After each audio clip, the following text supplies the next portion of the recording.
Hello everyone. Aujourd'hui, nous allons découvrir quelques mots anglais qui sont très mal utilisés par nous les francophones lorsque nous parlons anglais. Pour ceux qui ne me connaissent pas, moi c'est coach Jean-Baptiste de l'anglais rapidement, le centre qui vous aide à apprendre l'anglais rapidement. Ok, j'espère que vous êtes prêts parce que j'ai beaucoup d'informations à partager avec vous. Let's go. Le premier mot c'est information.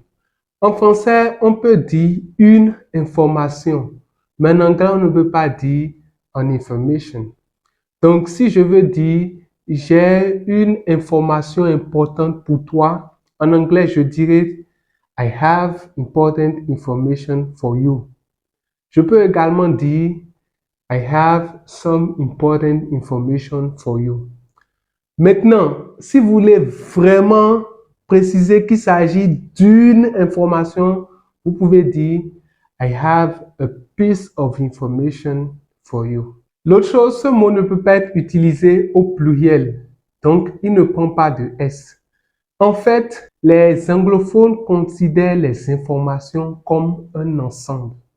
Donc, si par exemple, je veux dire, voici les informations que j'ai au sujet de cela, je dirais, here is the information that I have about it. Un autre exemple, je veux dire, j'ai beaucoup d'informations à partager avec vous. Je dirais, I have a lot of information to share with you. Deuxième mot, c'est advice. Tout comme information, il ne peut pas être précédé de an. Et il n'a pas une forme au pluriel. Donc, ne lui ajoutez pas de S. Voici quelques exemples pour vous. Elle m'a donné de bons conseils. En anglais, c'est She gave me good advice. As-tu un conseil à me donner? Do you have some advice to give me? Voici le premier conseil que mon mentor m'a donné. This is the first piece of advice that my mentor gave me. Troisième mot qui est comme information ou encore advice, c'est news. News avec un S signifie nouvelle, c'est-à-dire un fait nouveau. C'est un nom. New sans S signifie nouveau ou nouvelle. C'est un adjectif. Donc, news n'est pas le pluriel de new. Lorsque je veux dire, par exemple, j'ai une bonne nouvelle pour toi, je ne peux pas dire I have a good news for you. Non, c'est incorrect. Parce que new, c'est un adjectif, comme on l'a dit. Je dirais plutôt I have good news for you. Ou encore I have some good news for you. Maintenant, si je veux préciser qu'il s'agit d'une seule bonne nouvelle, je veux insister sur cela, je peux dire I have a piece of good news for you. Un autre exemple, j'ai de bonnes nouvelles et de mauvaises nouvelles pour toi. En anglais, c'est I have good news and bad news for you.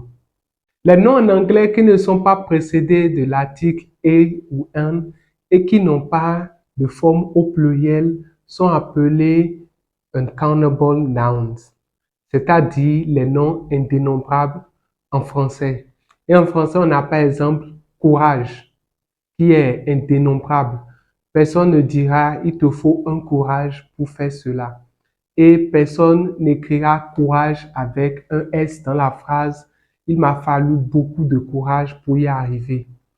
Le problème que nous avons, c'est qu'il y a certains noms qui ne sont pas des noms indénombrables en français, mais qui sont des noms indénombrables en anglais. Et ce sont ces noms que nous avons vus, information, advice, news.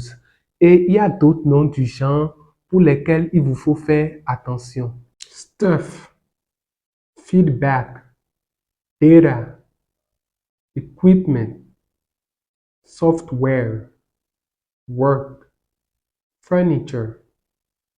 Oui, le mot anglais furniture signifie meuble et non fourniture. Je vous invite maintenant à suivre cette vidéo pour découvrir d'autres erreurs à éviter en parlant l'anglais.